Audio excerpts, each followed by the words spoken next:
নির্বাচন ভণ্ডুল করার অপচেষ্টা রুখে দিতে সব রাজনৈতিক দলকে ঐক্যবদ্ধ থাকার আহ্বান প্রধান উপদেষ্টার।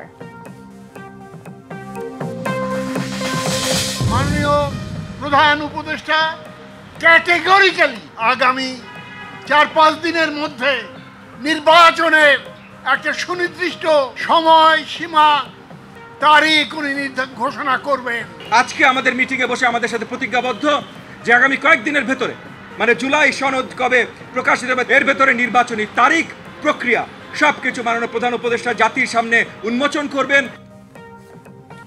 4 থেকে 5 দিনের মধ্যে নির্বাচনের সুনির্দিষ্ট তারিখ ঘোষণা করবেন প্রধান উপদেষ্টা। মতবিনিময়ের পর জানালো 14টি রাজনৈতিক দল। বিদেশ থেকে ভাড়া করা লোক এনে দেশ শাসন করা যায় না। আগে ঘুষ দিতে হতো 1 লাখ, এখন দিতে হয় 5 লাখ টাকা, বললেন মির্জা ফখরুল।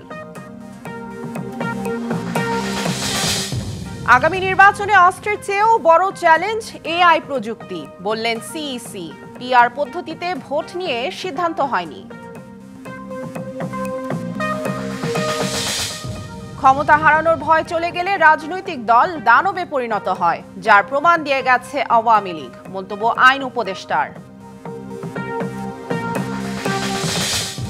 এবং মাইলস্টোন ট্র্যাজেডিতে নিহতের সংখ্যা বেড়ে 35। ছাড়পত্র দেওয়া হচ্ছে আরও 2 জনকে। 4 জনের অবস্থা সংকটাপন্ন।